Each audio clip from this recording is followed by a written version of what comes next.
Welcome back, everybody. 1 week from today, it is day 100 for President Trump.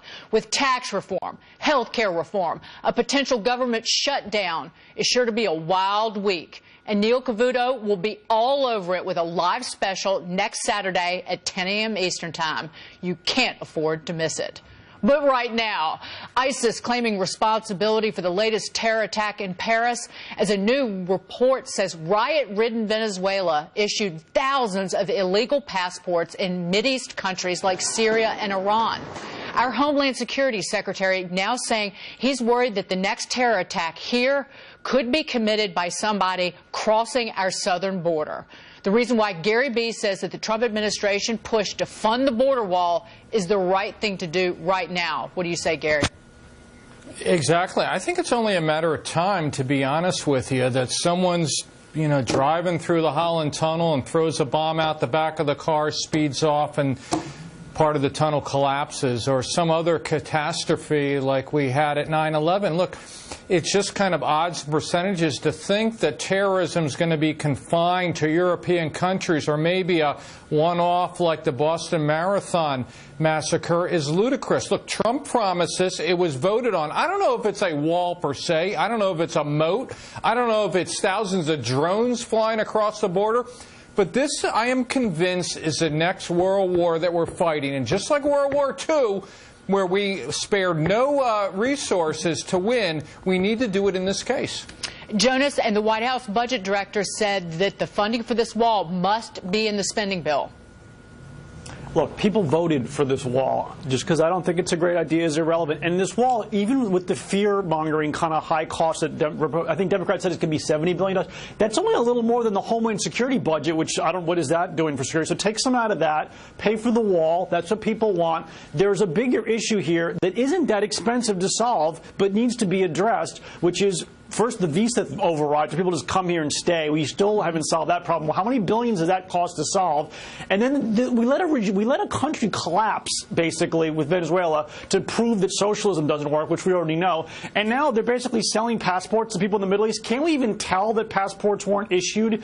They were issued in the Middle East to people we don't want coming here. We have to address these major shortcomings, and they are not going to cost $50 or $100 billion. That's the wall stuff, whatever. But this is a technological problem that we're not addressing, and it's getting worse. Right. And Hadley, the Trump administration's initial request for wall funding was only $1.5 billion.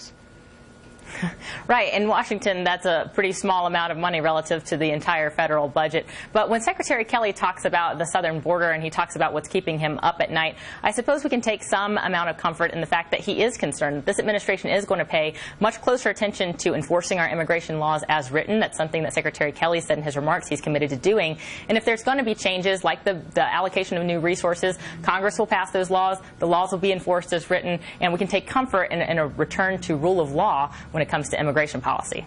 Well, Chuck, at least the tough talk has certainly sent border crossings plunging down 70% in just a couple of months from the same period last year.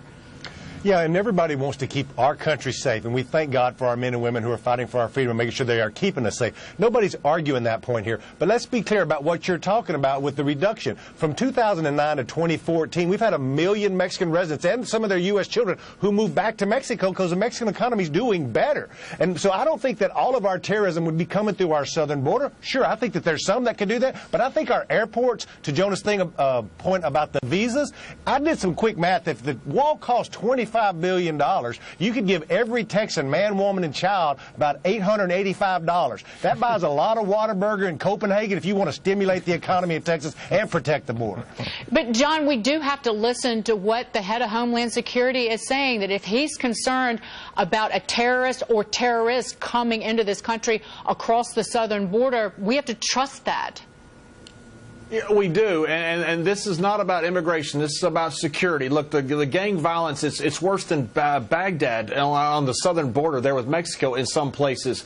Every president since Reagan has said they're going to secure this border. Every president has had some success, but nobody's actually sealed it off. And this is not about immigration. This is about security issues that are in our country. And the nomenclature of the wall is so polarizing. You need to forget that, because in the Big Bend area in Texas, it doesn't work. Many geographical areas, it doesn't work. It's going to be a combination combination of a lot of different things, but we need to secure that border, not for immigration, not for illegal immigration per se, but because of the security issues that we're facing in this modern world. Gary B., I'm going to give you the final word.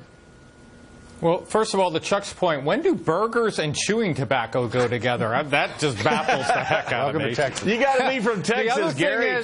The other thing is, Jonas reiterated the point that I think a lot of us made. Look, right or wrong, if we throw it in the general umbrella that John said of the wall, people voted for it, Trump ran on it, let's do it. Well said. Well said. Thanks, guys.